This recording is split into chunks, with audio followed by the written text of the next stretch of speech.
This is a Dalarna University production. Hi and welcome. My name is Lovisa Berg. I'm working here at the Arabic department of Dalarna University. And today I'm very happy to have Professor Kamal Deeb as our guest. And we're going to talk a bit about the importance of Arabic and teaching Arabic and also literature and poetry. Thank you. Well, you and I have been doing this for quite a number of years. Yes. And we obviously believe in what we are doing, otherwise we wouldn't have been doing it. Of course. So we both believe that it's very important to teach Arabic, and it's very important to teach Arabic in modern European societies these days, I think. Definitely. You know that the teaching of Arabic was always important to Western cultures and Western societies, and out of that grew this great interest in the Arab world, which was expressed in traditional Orientalism. Mm-hmm. And that includes Sweden, of course. You had a strong tradition of Arabic studies here.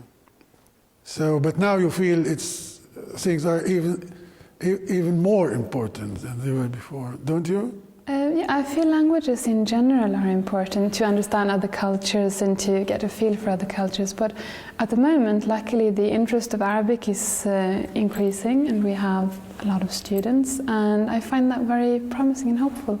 And I think that, and I'm hoping even more people would be interested in studying the language to understand the culture and cultural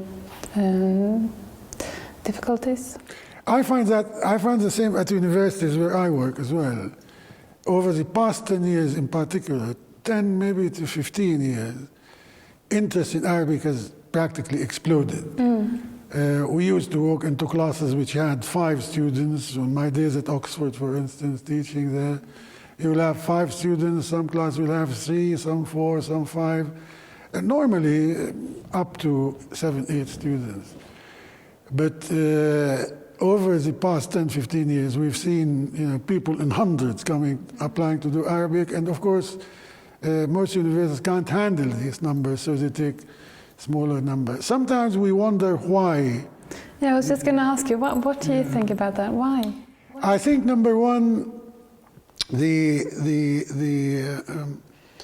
fact that the Arab world and the Muslim world, let's be honest and connect the two together, at the time, over the past 10, 15 years, began to appear to play a far greater role in world politics and economics in particular. Mm-hmm. Politics because of a number of burning issues, such as the Palestinian issue. And in economics, again, because the Arab world becomes the source of much of the energy of the world in oil and things. And then, sadly, a new element came about, which is this problem of violence and things. But there is another factor which is often overlooked. I wonder whether you find the same in Sweden. I think the large number of young people of Arab and Muslim origin from various parts of the Arab world and the Middle East generally, who were born here, who were born in Europe, to parents who were immigrants. And as they go along, they become, in their early youth, they begin to discover this notion of identity. They want to discover their own identity. And whereas previous generations used to tend to incorporate more easily, integrate more easily into their local environment, I think the last generation is less keen on integration and keener on this sense of separate identity from this Western environment in which they live. And a lot of them then go back to study Arabic because they want to know more about Islam, about their own roots, about their own culture.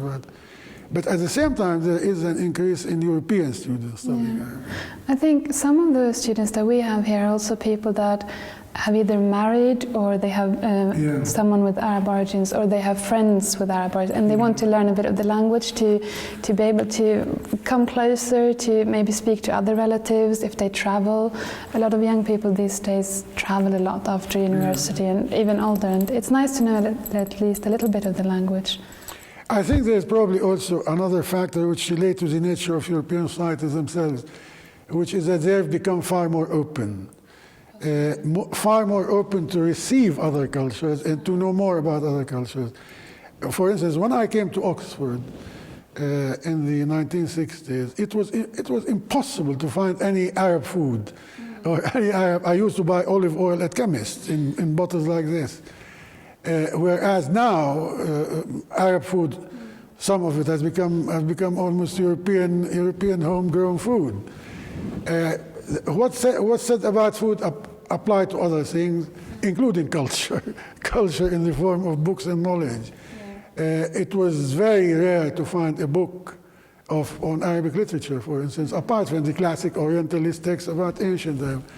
But now, there are hundreds of them by writers who are very young and contemporary and things. So European societies, which were either colonial powers, and they felt superior in everything they wanted to give the world their culture, or they were closed societies, distant, but are both types now are far more open to receiving other cultures, and at the same time, there's a recognition that they're not, in fact, the model for world civilization anymore, that they need to learn as much from other societies as they believed in the colonial period that they had to give other societies. And so you find people coming to study Arabic now with a different outlook, a different relationship to the culture they're studying. It's no longer the dead language of the classics.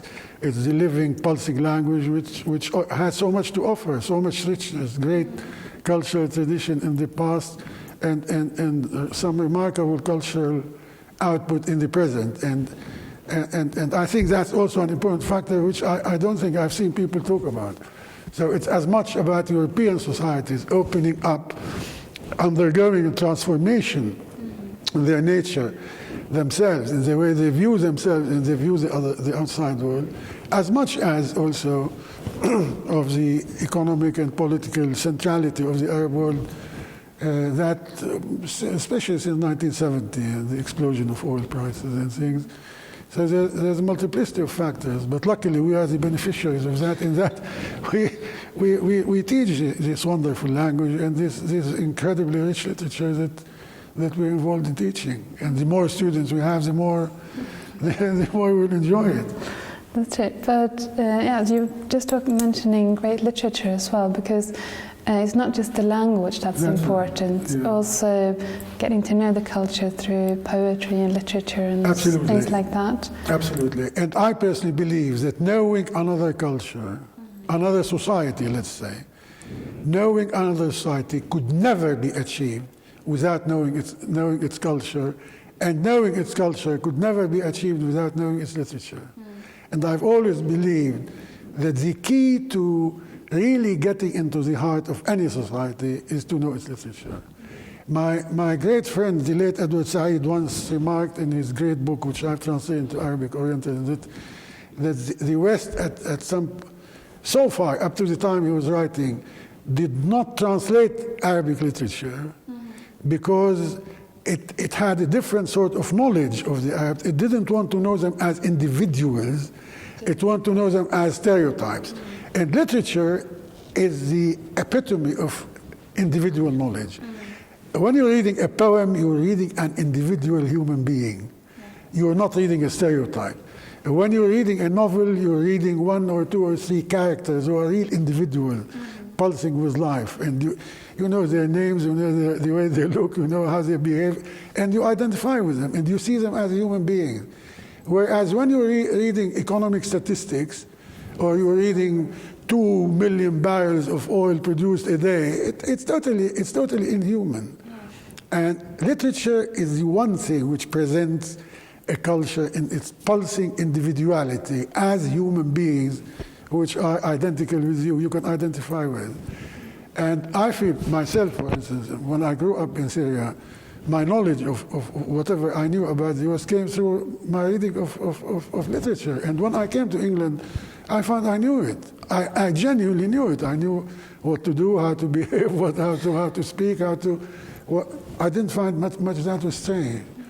And literature is the key to the knowledge of another society, not only another culture. But if we think of language studies in general and then Arabic in specific, do you think that language students should read more literature and poetry than at an earlier stage, like let's Absolutely. say even from Arabic 1 or Arabic 2 that Absolutely. you try to get as part of the curriculum? Absolutely. That's how I personally teach Arabic. I teach Arabic through real text produced by the best writers in the Arabic tradition. Yeah, we're trying to do that as well. From the classical age to now, the very best writers. And I don't like the way Arabic is taught through these manufactured, stupid texts that people sit down and write in their free hours when they're doing nothing else, or in these quotations from it's called media Arabic. I discard all these things. I've never used them for my teaching, and I think they never teach the culture and the society itself. I guess it depends on what your object is as well, though, because if you have complete beginners, what they need to know is, hi, how are you, where are you from, and so on. They need the basic stuff from the beginning, also to learn the grammatical structures. You can't start with something... You can. Okay. You can. You can start with a poem. If you start with a simple poem, you can teach them how the sentence structure works. Yeah, but what, are they going to go and recite the poem to someone without saying hello? I no. can't say hello to you, but can I please recite this poem to you? No, you don't, because you're not a parrot. You're not being taught to memorize a poem and go and greet people with it. When you teach, as you know, when you're taught a language, when you're learning it, you're learning the basic structures in it. And the vocabulary and the way what you say and what you don't say at different occasions are separate matters. But the poetry and the real text produced by fine writers from pre-Islamic Arabia to the Quran to the great Arab classical prose writers to the great modern prose writers teach you, hand you the very structures of the language. That's true. And then you go and apply it in speaking things. However, the point we're making is very valid in that they also want to learn how to speak to people if they go to the Arab world. Yeah. I think that is a different activity slightly to start with. I mean, it's legitimate to teach people how to speak spoken Arabic. Yes, of course. I think we're talking about two different things here now, because obviously with Arabic there's the problem of the spoken language and the written language, but also with the written language you can still speak to people, say hello, where are you from, and so on. And usually, at least people today, they come, as we said before, with a completely different idea of Arabic. They don't want to go and read at least most of them, they don't want to go and read the old classical text. What they want to do, they want a language that they can travel with, a language that they can talk to their friends in, and so on. So they will be happy, and I think they need to read the poetry and the literature definitely to give you a feel of the language and the culture and the people and the authors and everything else. But they also need a language that they can use. You don't want to study Arabic for a term and then feel that, oh, now I know 3 poems and I know 5 articles and this great novel, but actually I can't speak to people. So you need to have a balance. Yeah, you do. I mean, it's legitimate, as I said, to teach people how to speak Arabic. But I think that is, it's a question of technique and development. Where do you place the teaching of the spoken language within the overall program? And it depends on what program you have. If you have a degree program of 4 years where you have the time, then I prefer personally to start students in the basic 2 years in the study of the Fusha, of the written language, and then allows them to break into the spoken language, and then obviously finish their degrees. But if you have a course which is designed to help people who are planning to go to the Arab world, to live there, or to just visit, or see, you can design a course which teach people how to speak Arabic, spoken Arabic, in a limited way, for a short period of time. I think it depends ultimately on what you really want to do. It depends on the goal and also the goal of the student, how you would like to use your Arabic. Yeah, but I'm talking about Arabic for the purpose that we've talked about earlier. Say people who really want to know more about the Arab world and Islam and the culture and things. With these people, it's no good teaching them how to speak Arabic in a restaurant or in a shop or on the street, because they wouldn't be able to understand anything that comes through the textual knowledge, the knowledge of text and cultural output. So it's a question of really being aware of what you're doing and what the students are there for, and to develop the programs which suit the different audience that you have. But the overall need, I think, in European societies at the moment is much less for those who want just to travel or to visit or to do this, and much more about real knowledge, really deep knowledge of the Arab world and Arabic culture and things. For instance, look at the problems that Western societies now call terrorism. Now that problem is impossible to understand unless you actually understood the very roots of religious belief in this culture. And in order to do that, you need to speak the language and go there and talk to them. You can't get that. No, it's no good going to the street of Damascus to ask people to talk to people about this. You really need to understand so much that relates to the very fundamental concept, question of religious faith and religious belief in Arabic culture. And the Muslim structure within which it grew, before you can actually begin to understand these things. And that's why the West has failed to understand this, absolutely, and behaved absolutely atrociously in general in its relationship with these societies, out of total lack of ignorance and inability to understand, because they try to understand it through the superficial level of sending a reporter or intelligence officer or something to a country to write an article or two or three, or the embassies spying on people here and there, or using local agents. This leads you nowhere.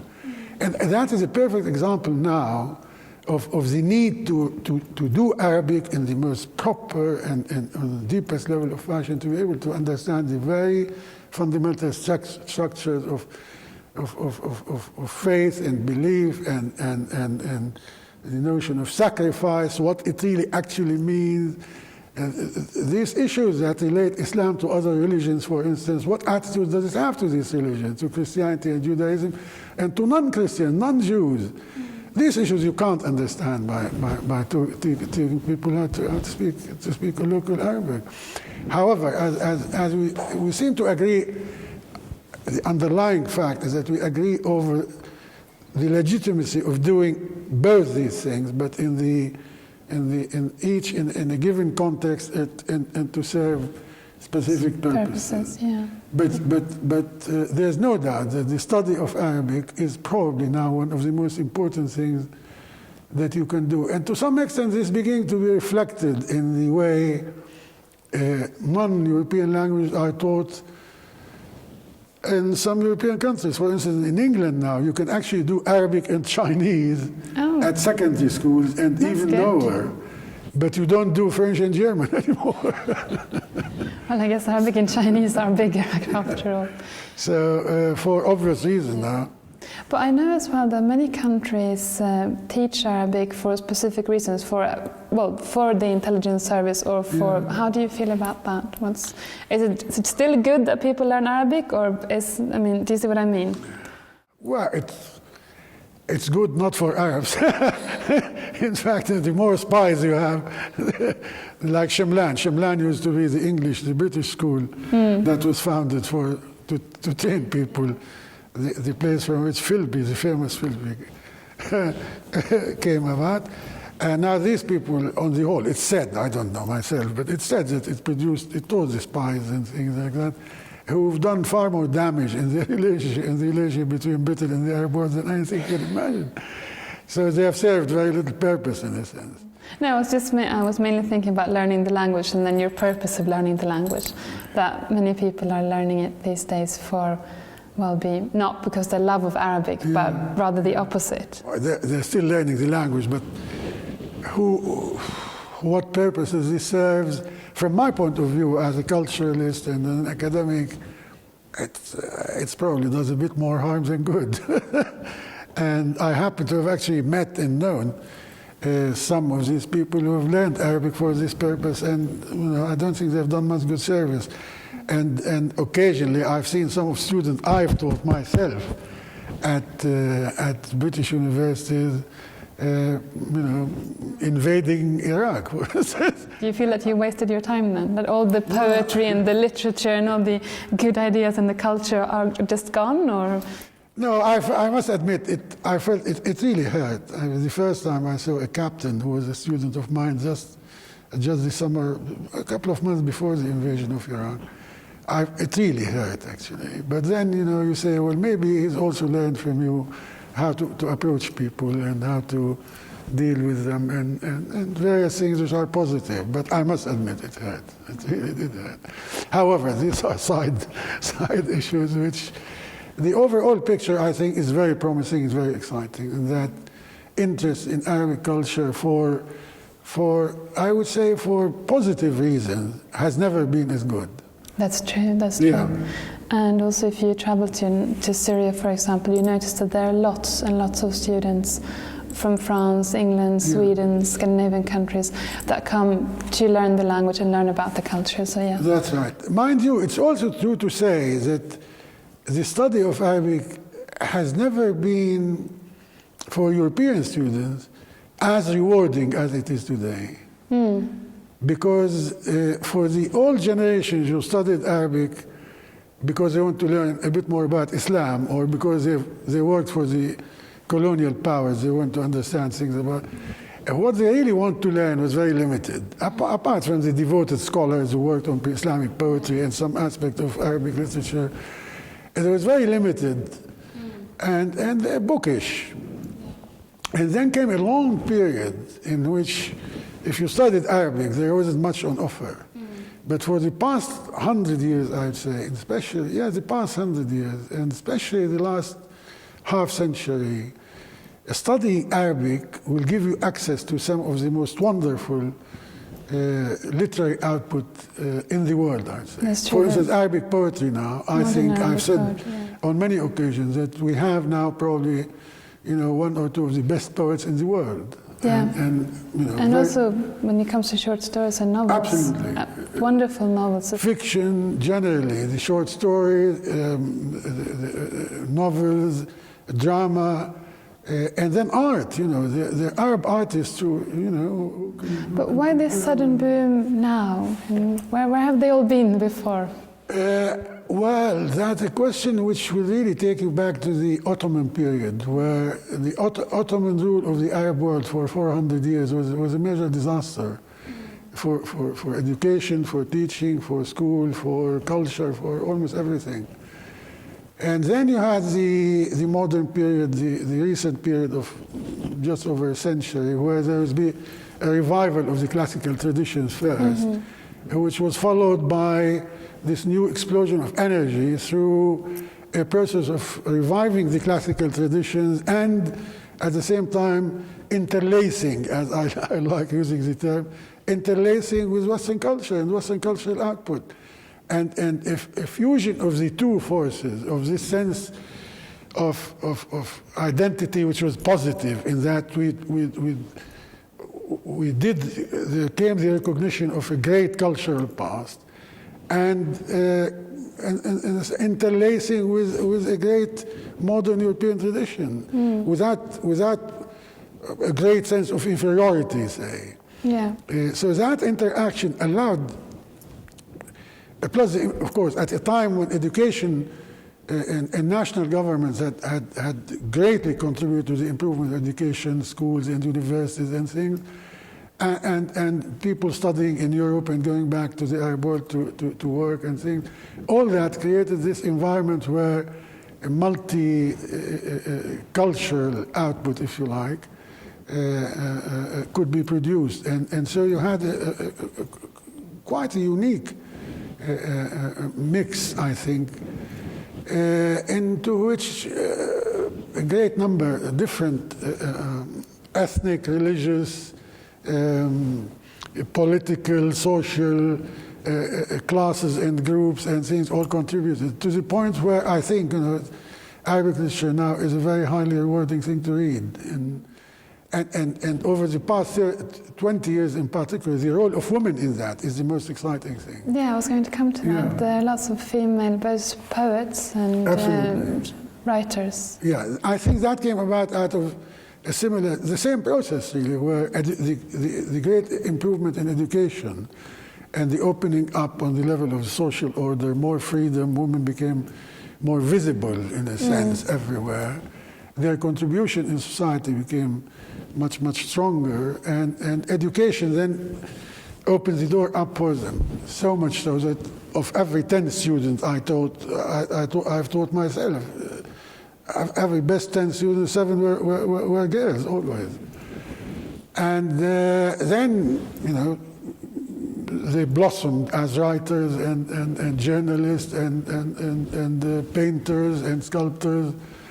And you have this wonderful cultural harvest now, which you can really enjoy enormously if you study Arabic and if you go from the language to the literature in this fashion. For people that aren't able to read Arabic or read Arabic as well, there are not that many books translated still into English. Why not? Why do you think that is? Oh, that's a very complex issue. I think. Sorry, maybe. Yeah, I know. I've thought about that a lot because of my life and work at Western universities. I think this is basically because the problem of knowing another culture itself is complex. Why do you want to know this culture? And when you come to know it, if you don't want to know it directly by knowing its language and literature and things, you want to translate it. Quite a number of funny factors intervene, sometimes purely commercial. For instance, you find that sometimes an Arab writer is translated because in Western countries there's sudden interest in one issue. And this writer happens to have written a book or two about that. One in his own culture, is practically nobody. That's one extreme case, but it has happened. It has happened many times, for instance. Sometimes one political issue becomes a major issue. I take Palestine, for instance. Palestine is a major political issue in the Arab world, but it also became more recently a major political issue in the West, and as a result, people know far more about Palestinian literature in the West now than they know about a more established literary tradition, for instance, in Iraq or Syria. And sometimes it's for very superficial things. I've just seen, in fact, on your own bookshelf, a book by a Saudi writer called Raja Sania, who is nobody, and I think it's a fabricated name. I myself claim that the writer of the book is not this girl, but the late friend of mine, Ghaz al-Qusaybi, and I've implied that in some of my writing, but he assumed this name. But this not only did become a work in Arabic that was read, but within the same year it was published in Arabic, almost was translated into English, and translated and presented in Swedish. I've just seen your Swedish edition of it. Now that, to me, that's shocking. That is a superficial piece of fiction, but it happens to be about Saudi society, which is very close, and the West had interest in it for various reasons now, and it talks about a couple of issues which, to the West, women and their fate and relationship and this and that. And so suddenly this young student who is still studying in the United States now and has produced nothing since this book, which confirmed my view that this is Ghaz al-Qusaybi, Allah yarhamu, God bless his soul. Suddenly, whereas I've been working in the West for 45 years, and my writings are piles like this. I'm not quoting my example. If I wanted to translate my own work, I could. I write in English anyway. But nobody has taken any interest. You see, Adonis, our great poet, has not been translated until this last month into English by anybody of any weight. The great novelist, the great writer. Whereas now this tells you about why some culture wants to know or doesn't want to know another. In the case of Arabic, these factors have all been important. But despite that, overall, there's so much more now in translation of modern Arabic literature, and some even of the classical period, than, of course, there's ever been in any European language. And it wasn't usual to find Arab novelists translated to Swedish, for instance, or an Arab poet. Yeah, that's true. But Adonis was recently translated into Swedish. He's been translated for quite some time. For about the last 6-7 years, I think. I was invited with a group of Arab writers to Sweden back in 1981 by the people who actually ran the Nobel Prize. We came to Lund University. In 81, they knew very, very, very little about modern Arabic literature, whether poetry or not. But since 81, that 20 years, have changed a lot. So there's a lot more to read and enjoy now than there's ever been. And it's no longer the traditional text that is Islam-oriented. There are many books now which are anti-religious, anti-Islamic sentiment, translated from Arabic, and very rich literature to read in translation, even if you don't know the language. For instance, I teach some courses completely in English, based on English translations, both here at your university and at Dartmouth College, where I go as visiting professor. That wouldn't have been possible 10 years ago, even. Yeah. Well, that's a very positive note to end on, I think, that you are able to enjoy Arabic literature both in English and in Arabic, whichever pleases people. Well, thank you for making this possible, and may I commend you on what you're doing here, which is remarkable, to actually do Arabic at this level and introduce people to Arabic language and literature. Well, that's partly through you. We're very happy and really enjoying your teaching here. Thank you. Thank you very much. I've enjoyed doing whatever I can do with you and with other colleagues here. Many thanks. Thank you.